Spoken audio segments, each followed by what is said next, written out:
Well, hello everyone and welcome to this World Economic Forum special event. My name is Dan Murphy and I'm CNBC's anchor and correspondent based right here in Dubai. We're so happy to have you all joining us in the room, and I also want to start off by welcoming our panel for today as well. Please, ladies and gentlemen, make them feel welcome. Welcome to everyone joining us online as well. We're going to have a really insightful conversation into a key topic that I'm sure a lot of you have been thinking about for some time now. It's called regulation. And today we're asking whether or not regulation is a friend or a foe. I personally think there is no better place to have this conversation. The UAE has been building its reputation on moving fast and shaping policies before most other countries even realize that the race has begun. Across the region, what we're seeing is really interesting as well. The ambition in tech and AI is running at warp speed, and of course, regulatory gaps also remain. But the IMF also just warned that around the world, most countries still lack the regulatory and ethical foundations to manage AI responsibly. So keep that in the back of your mind as our conversation continues. So the question we're going to be debating today is, can regulators really keep up when technologies are evolving faster than the rules designed to manage them? Joining me in the circle today is Her Excellency Maryam Al Hammadi. She's the UAE's Minister of State and Secretary General of the Cabinet, leading the charge to make the government faster, smarter, and ready for the AI era. Professor Hiroki Habuka is a leading scholar from Kyoto University, focused on how law and technology intersect. Jack Hidary is here. He's the CEO of SandboxAQ. He's a pioneer in AI and quantum technology. He's got a hot take on this. And Rachel Adams is the founder and CEO of the Global Center on AI Governance, focused on helping governments around the world turn AI principles into policy. So thank you all again for being here. Your Excellency, I'll turn to you first because I know you've been thinking about this deeply as well. Give us the local perspective here. How is the UAE balancing this approach to innovation and regulation in the AI race? Thank you, Dan, for giving me the chance today, and thank you for my esteemed panelists today. In the UAE, we look to the regulation as a friend. The same thing, we also look to it when it risks becoming a foe. Our leadership was having a clear vision. You should look to the regulation not only as a friend. Actually, it should be a trusted partner in your journey. The UAE founding father, the late Sheikh Zayed, once he said,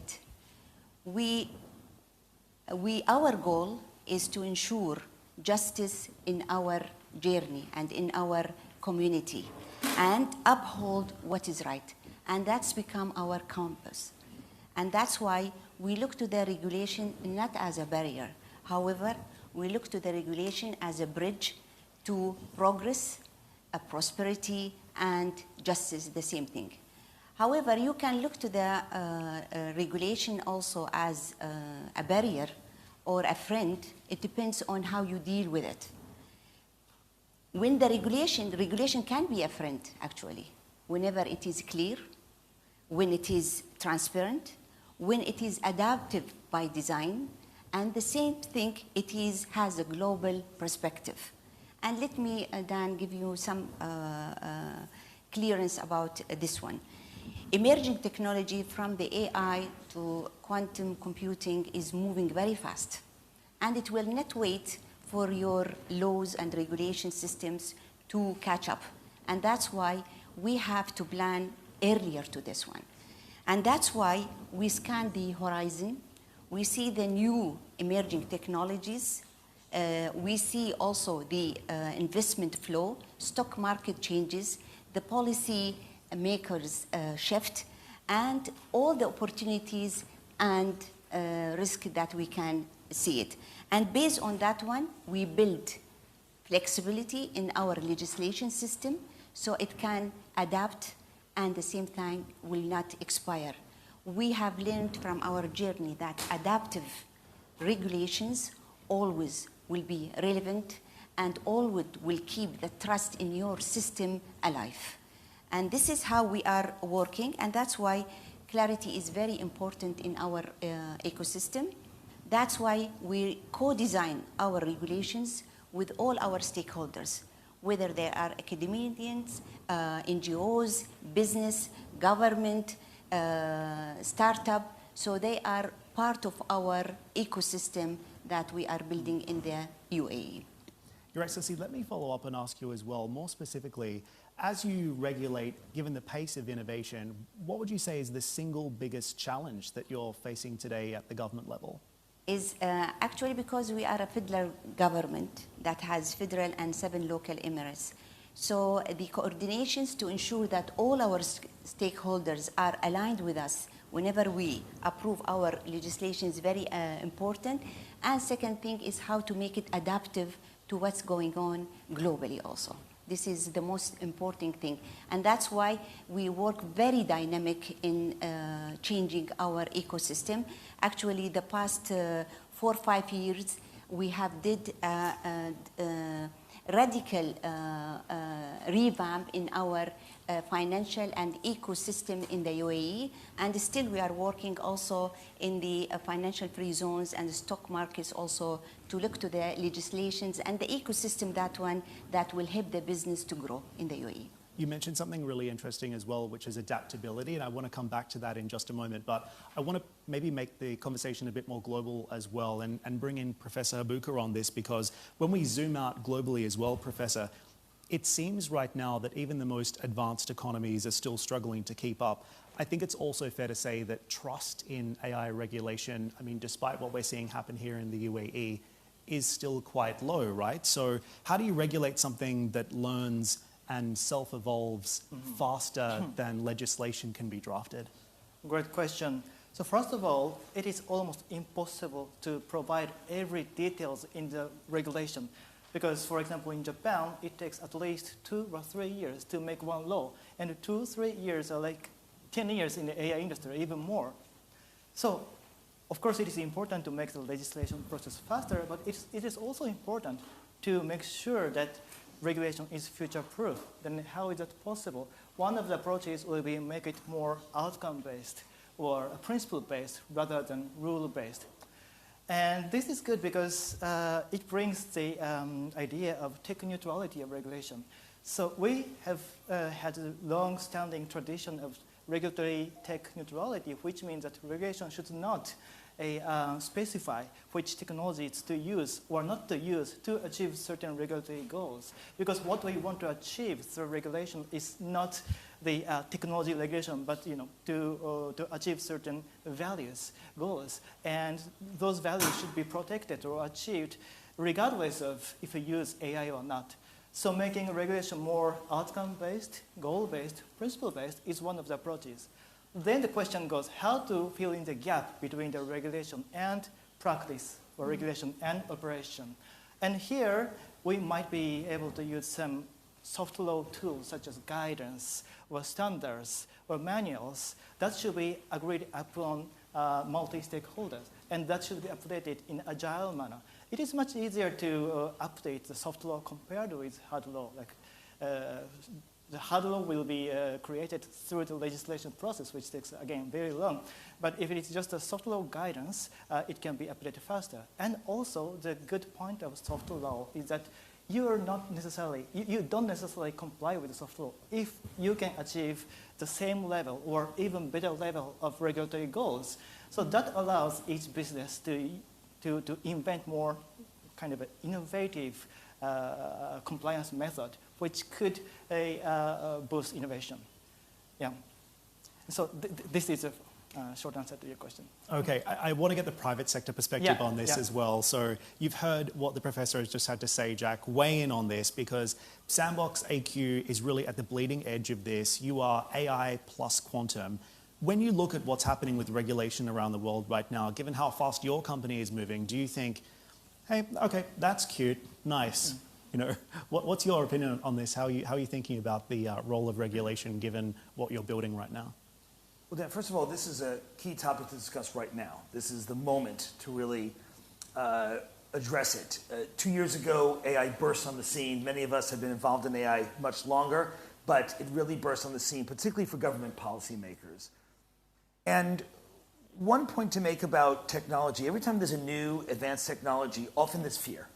And government policymakers want to make sure they're doing the right thing. They have good intentions, and they want to make sure that they don't do anything wrong. But we now have learned over many years that often one of the greatest dangers related to a technology is not that it will be used, that it won't be used. For example, in AI, right here in the UAE and in other countries, we're using AI to help with biopharma, with new drug development, with new medicines, new therapeutics, new diagnostics. In this case, it is more dangerous not to use AI than to use AI, because the old methods have failed. The old methods lead to 15 years of developing a potential drug, 5-7 years of clinical trials, and 85% failure in those trials. So the old way of doing things is actually not successful and has led us to a situation where with Alzheimer's, 40 years of research has given us nothing. We have no medicines for Alzheimer's, for dementia, for pancreatic cancer, for brain cancer. So I think we've now learned things over many years. The professor rightly pointed out, one thing we learned in the 80s, both in the US and in Japan with MITI, is not to choose winners. In the 80s and 90s, many countries, including the US, we tried to pick winners in various technologies, in energy, in semiconductors, and other places, and we failed. And so I think there's a good sense now that we should focus on outcomes, but also let's think of regulation not as control, that's how most people think of regulation, rather as channeling it into applications that we really want to see happen. And I think that's a more fruitful, more productive way of seeing regulation, rather than as a control mechanism to stop something. Let's actually encourage it in the applications we want to see. The second aspect, then, I would want to point out about regulation that we have to be very mindful of is the human capital. In any society, there's relatively few people who are actually driving most of the innovation. In the United States, for example, there's only about 2 million people in the innovation sector driving most of the innovation in Silicon Valley, be it biotech or in tech. We have to be careful of regulation not to in any way discourage people who want to innovate in leaving that country. And I'll just give you one simple example where there's unintended consequences of regulation. In many, many countries in the world, the regulation says that if you get a stock option in a startup, that is the right to buy some shares as an employee in that startup, you are taxed at that moment itself. Even though you've been given no cash, you have no cash in your hand. That small little one line of regulation has discouraged startups in 4 dozen countries around the world. So I think we have to be careful about, I think all countries agree, and UAE is a great example. UAE has put in place environments to encourage startups, to encourage innovation, to think very carefully about wanting the innovation sector to rise. Other countries, we think, have not yet come to the same conclusion, that it's important to look at the totality of regulation, not just the AI regulation, but about startups, about the technology, and most importantly, about making sure we use the AI in appropriate ways, because not using it actually is more dangerous, for example, in pharma. Just expand on that a little bit more for me. Is there an example you can share of best use case or best practice outside of the UAE on the regulatory front where you're seeing innovation thrive, but within those guardrails? Well, I think there's many countries who are grappling with this, right? They're definitely grappling with it. And I think that there's 2 things happening simultaneously. One is we see a number of companies and startups and countries really taking the lead in terms of AI and now also in quantum. And I hope this will be a little time to discuss quantum because it is really coming very, very fast. At the same time, there's a reaction by many countries to say, wait a second, where is my ability to be independent and to have my own sovereign compute, my own sovereign AI? And Rachel and others have done incredible work to state the case for making sure that countries and continents even have the ability to control their destiny. So I think that there's a tension that is being engaged with right now. It's a real tension. It's one that we can discuss here today. I think in addition to the UAE, we see countries like Singapore as an example, like Israel and others, really wanted to make sure that they encourage the entrepreneurial sector. And when I say entrepreneurial sector, Dan, I'm not just referring to about little startups. I'm talking about entrepreneurs also in big companies, in governments as well. One thing I've seen happen in the UAE more than most other places is that government workers see themselves as entrepreneurs. In the US, we don't really have that. I wish we did, but we don't. And so I think encouraging that is fundamental if we're going to really adopt these technologies in a very productive way rather than seeing regulation as control. Okay, very interesting. We'll come back to that as well. Rachel, wanted to bring you in here too because your work focuses on the global governance of AI. Is a one-size-fits-all model essentially the best way to move forward, or are we seeing these patchwork regulatory actions at a country-by-country level actually delivering the most effective solution for building out the case for innovation? Yeah, I mean, I think it's a tricky question, and it depends what you're trying to regulate. There's a significant difference between AI governance that might be what governments are putting in place to encourage and enable the growth of AI ecosystems within their country, and then the responsibility of governments to put safeguards in place to protect people whose rights might be at risk. So I think there's a couple of different layers here. And I think one of the questions we need to be asking is who needs to be regulated? We know we don't want to be regulating or putting too large a compliance burden on local, small innovators who we want to break out into the markets. But we know we also want to be creating fair markets, and we want to be ensuring that there isn't dominance of particular players in particular areas.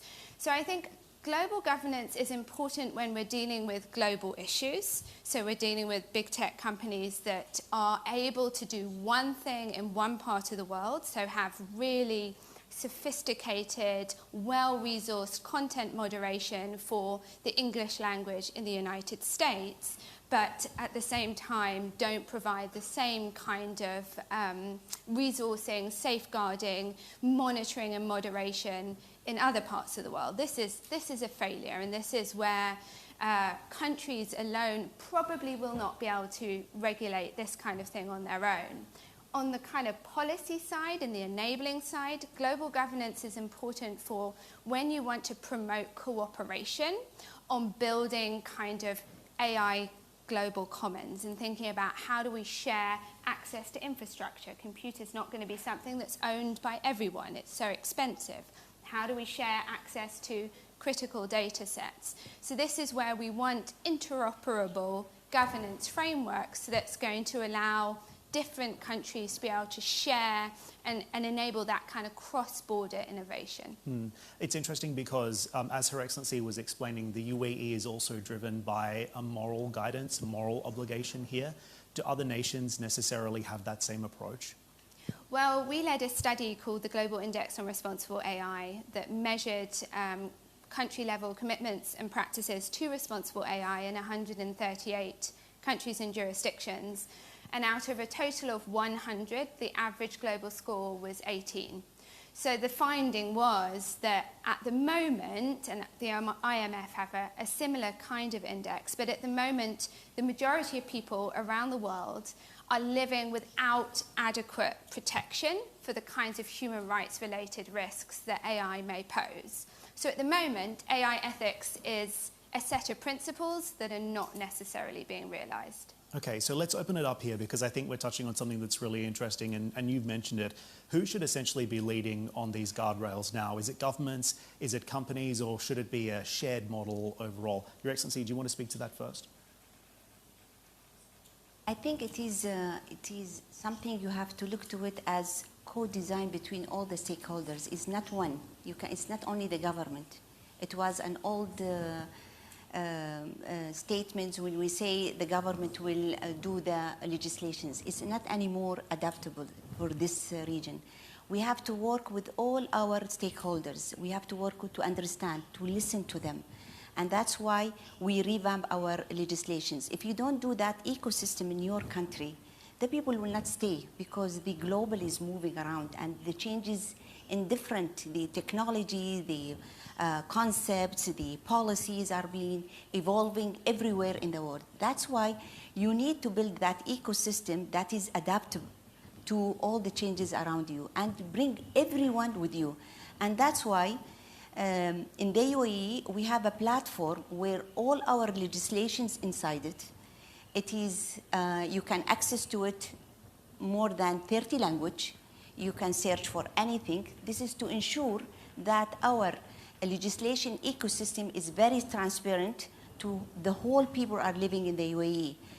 Any comments they have on any legislations, any challenges they have it, they can immediately feedback the government and we consider it.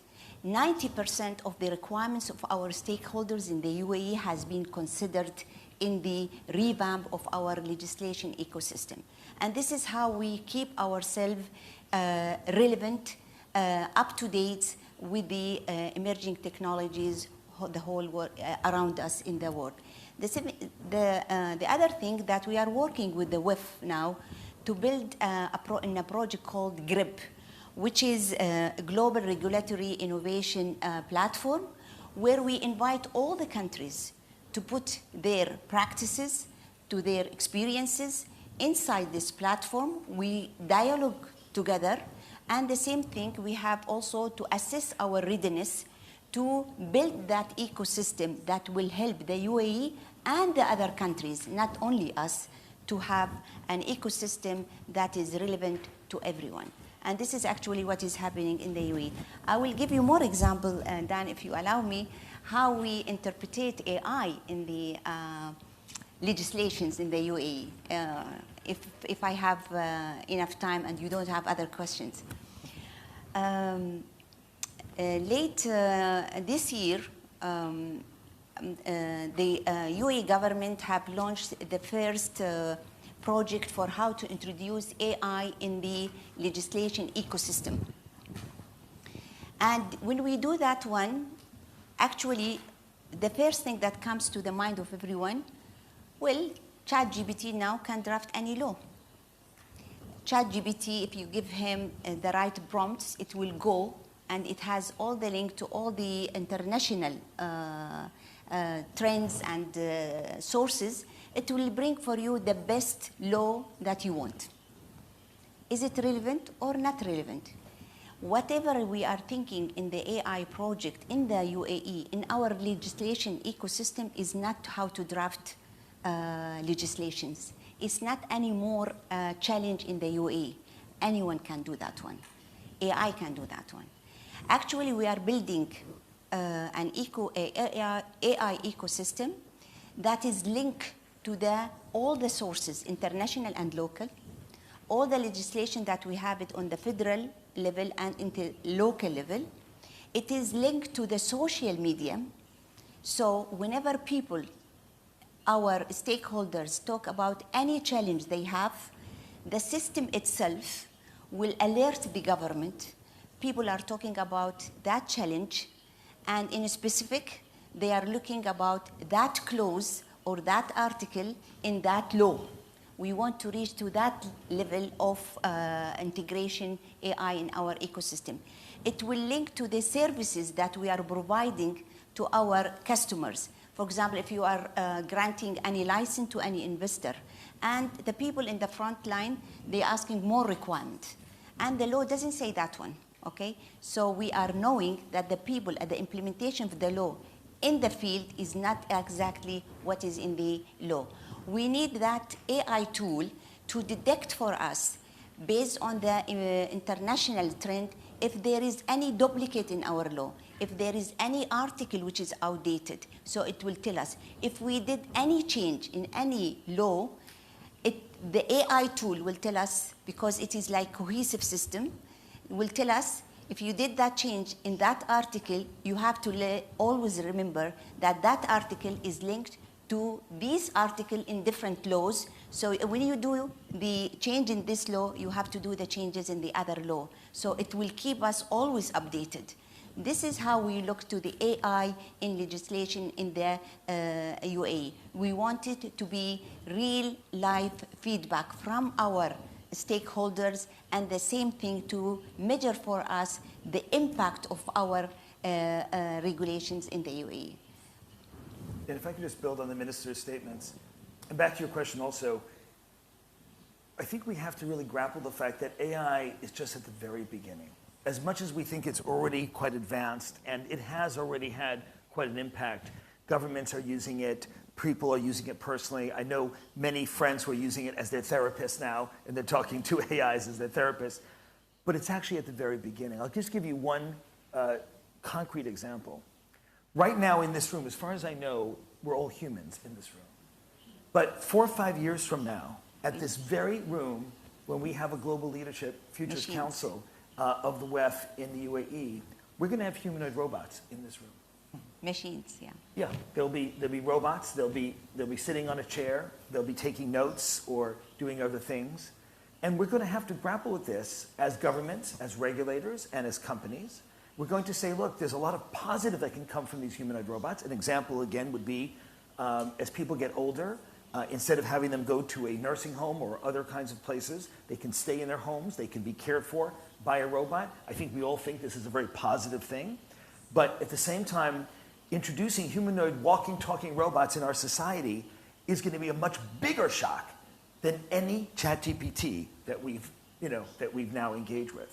This is going to be a very big shock to the system as we now have them enter into society. That's only 4 or 5 years away. And so to the minister's point about how do you make sure that a regulation has the generative capacity to update itself to the outcome basis that the professor talked about, rather than specifics, let's talk about outcomes. One thing that we recommend building into regulation is the ability to convene, because one of the powers of government that is the strongest, but most underused, is the power of convening. And one way to make sure there's a level playing field for all players in a field is for the government to convene the players, to listen to them, and to keep a process that in the regulation itself, it says every 6 months or something like that, there shall be a convening of the key stakeholders, and we shall update it. Put that into the regulation itself to recognize that any robot law we say today is irrelevant 4 or 5 years from now. And that law 4 or 5 years from now is irrelevant 10 years from now. And the same thing with AI, the same thing with quantum and other areas. Let's build in the ability to update itself into the very regulation itself. Anything further to add on this side, Professor? Yeah. So first of all, I cannot agree more to Her Excellency when you said about ethics should be led not by a single stakeholder, but multi-stakeholder, because ethics is originally like that. So, and on top of that, there is no single correct ethics. So each culture, each nation, each region has its own values and ethics. And even though we pursue the interoperable regulations, it is not the right approach to try to make a uniform regulation all over the world. And that is why Japanese government is pursuing for interoperability, but not the hegemony of certain values. And one of the very interesting example is that, for example, the EU's AI Act says that AI system that interferes humans' emotion or that conducts a remote biometric recognition is a high risk. And I think there is a concept that AI is evaluating humans are high risk. But in Japan, we don't have that kind of regulation or regulatory scope because we are more used to the concept that robots coexist with human beings. So if there's any risk, that is a risk that should be regulated regardless if this is posed by human beings or robots. And there is no discussion about which is better, which is bad. It's just the cultural differences. So that is why I believe that each culture's value should be respected. But on top of that, there are a lot of rooms for collaboration. For example, even though our goals are different, but still we can agree on certain process of risk management, or how to evaluate data quality, or how to evaluate a algorithm accuracy. And so, like having the same stick, measuring stick, even though our acceptable risk level are different from country to country. Then can I just say that back to the professor's point, Japan, I predict, will be one of the societies that best uses robots because they've been preparing their society for 40 years. That because they have an aging society with fewer childbearing, right, they're below the 2.1, they see robots as part of the solution. Not as a danger, but part of the solution. And Japan has put in place regulations that make sure that robots are safe to be around. Yes. And that when you develop a robot, you must meet certain standards so that the robot will not move wildly and things like this. So I think that there's examples around the world where we can anticipate future technologies, not just wait till they come, but actually anticipate before they come so we can get society ready for these. Maybe I can offer a slightly different perspective because I come from South Africa, where when you talk about robots, everybody's immediately worried and scared. They are scared about job displacement in particular, and I don't think we've necessarily meaningfully answered that question. We conducted a public perception survey in South Africa where, first of all, it showed that 1/3 of South Africans have never heard of AI. Another third of South Africans have heard of the concept but have no idea what it is. That means 2/3 of society have no meaningful grasp of AI.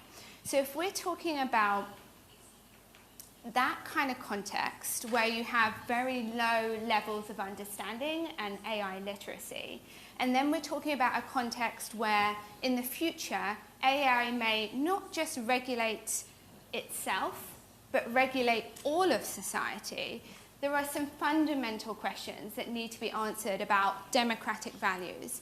Lawmaking is slow, deliberately so that we have meaningful public participation and we have meaningful deliberation and we think through the various consequences. Now, I certainly think we need to think about more outcomes-based regulation and regulatory sandboxes and the ways in which AI regulation can itself become iterative, regulation can itself learn, but I also think we need to be thinking very carefully about how do we build the capacity of existing institutions of democracy that serve a very, very crucial role in preserving democratic values as society moves forward with these technologies. And if you allow me, I'll give a very quick example, again from South Africa. I'm sorry for all the South African examples, but in South Africa, our Competitions Commission recently undertook a 16-month inquiry, a media inquiry, because they were concerned about how people are accessing information and news online and the dominance of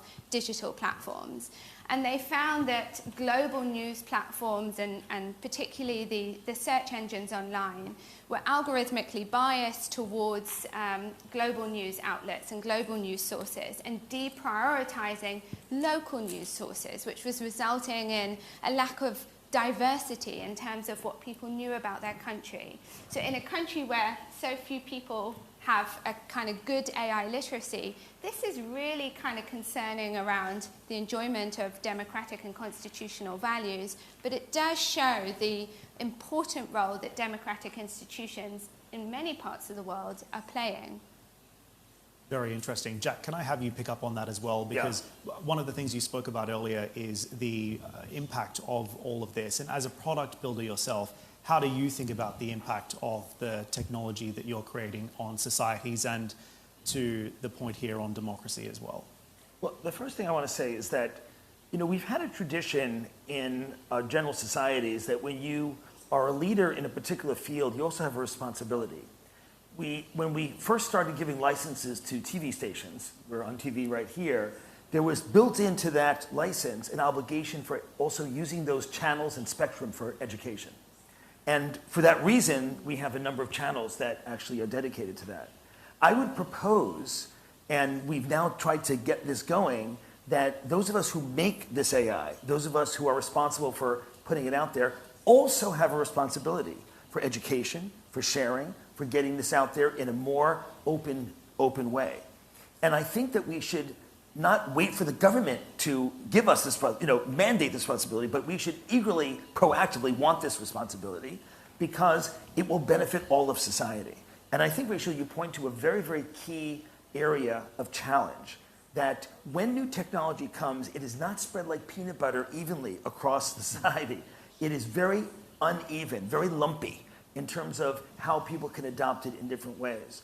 A number of us here in this room, I see some friends, were very involved in digital access over the past 20 years. The fact that there were have and have-nots, the digital divide.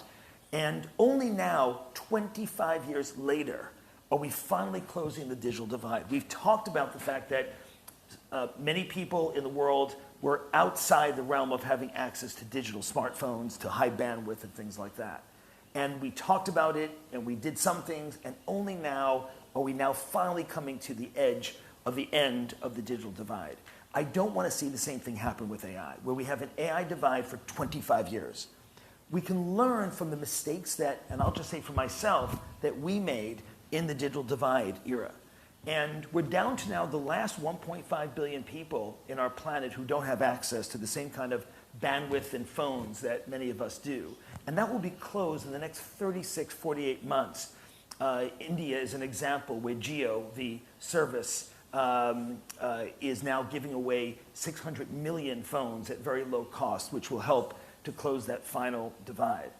I think that we have an obligation as producers of the technology to offer education, to pay for even this kind of access, to make sure that people can say, I have a good sense of what this technology is.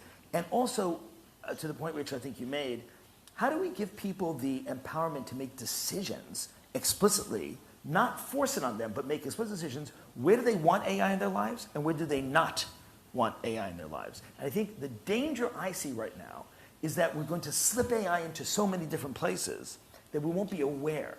So I think transparency about how we're using AI is critical to that as well. Professor, you agree with that?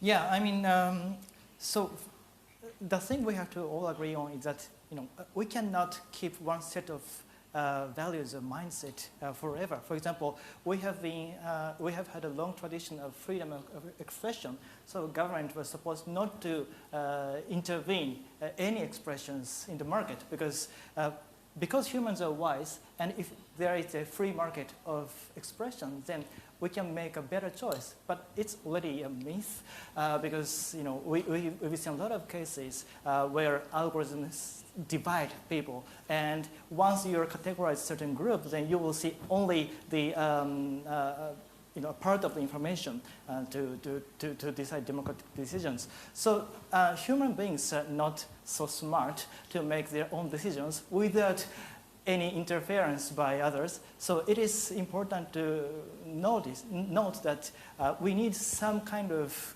guidance to make people know a lot of information, diverse information. So likewise,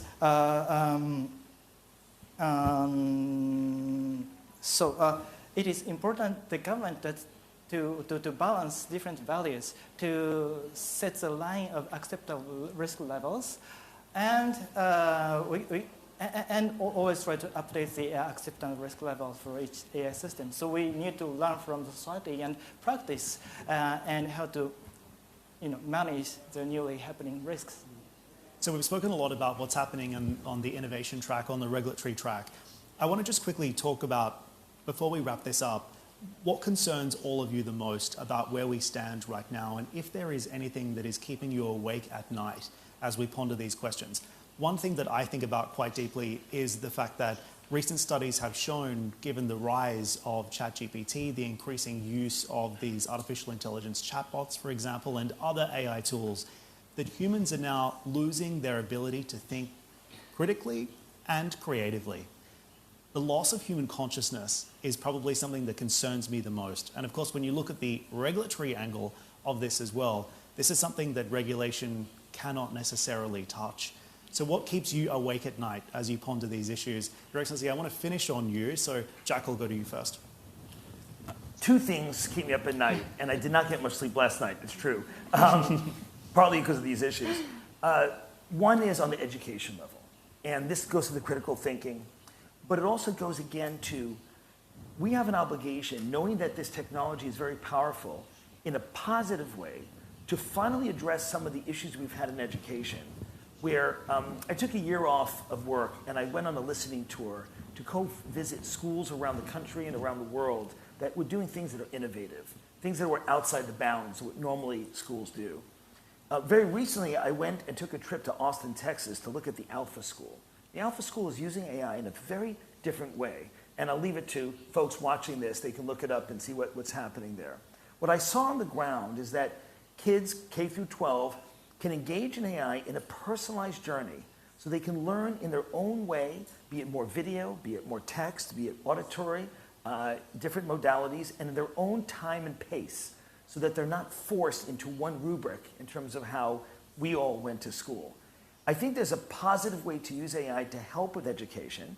I think education is one of the biggest crises, certainly in the United States. We have failed, completely failed, in the United States in our education system. We're number 40 and 41, respectively, in the PISA scores internationally. Almost every country represented in this room is above us, compared to the US in education. So I'm very concerned about the ability to use use AI in education. The second thing that concerns me is AI and the cyber attacks. And Dan, you and I have talked about this. As much as it's great to use AI in some contexts, it also means you're more exposed to different kinds of attacks. And as we use AI, we have to be mindful of this, that we're not opening our society up to even greater hacks than we were before. 80% of companies now have adopted AI in some major way, but only 6% have a security plan for their AI. And that's a very, very big delta. I would have imagined that would be a smaller delta at this point because people would be aware. But in fact, we're going to see more and more attacks because of the AI route to get in. While each of us try to protect our passwords and logins, there's now more machines that log into our networks than there are humans. Those machines each have a login. We have to think about the fact that AI is now interacting on the internet more than humans are. And so I really worry about that we have not embraced this risk enough, and we need to address that. So education and cyber risk are the two things I worry about right now. Rachel, next to you. Yeah, well, I have written a book on AI and the future of global inequality. So this is my big concern, is that the benefits and opportunities of AI are not equally distributed, and that people across the global south bear the brunt of the harms. So I think one thing we have not really touched on today is the harms within the AI value and supply chains.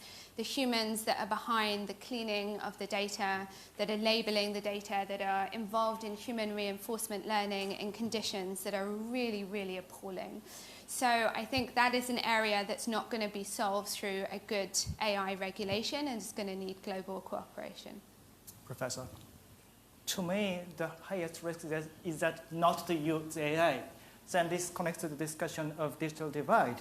And to use more AI, first of all, existing regulation should be updated to make it possible to comply with the AI system. But also, in the future, I believe that it is necessary to realize environment where robots can do high-risk services such as legal advice or financial advice or healthcare advice without human supervision. Because as long as you mandate that humans should monitor everything for high-risk activities by AI, then we will confine the ability of AI systems in the human ability.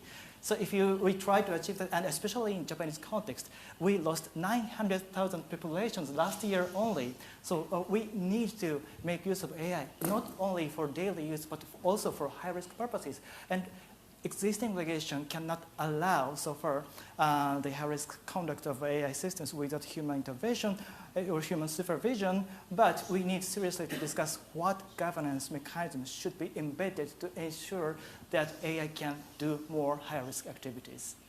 Your Excellency, I'll give you the final word. Bring it home for us, wrap it all together, and what is your answer to the question of what's keeping you awake at night right now? Actually, nothing. Who knows me, he knows that I'm a very risk-taker person. However, I might agree on the perspective of using AI, especially in the education, and maybe our students at a stage will lose their innovation and talent. However, we should be, as a countries, ready for the AI. AI is coming. We have to be ready for it. And that's why the good approach of each country is to put all the precautions of how to use AI. AI, at the end of the day, is a very powerful tool that it will save a lot of our times in searching a lot of data. Use it, but we have to make the balance, okay? And the same thing, we have to move gradually. So we need to put human in command of the AI, especially at the early stages, and think from now, all the countries that are using AI, like Charles she was saying, that what are the opportunities for our people to find other jobs whenever the AI will take some of our jobs. And this is all the plans of any countries.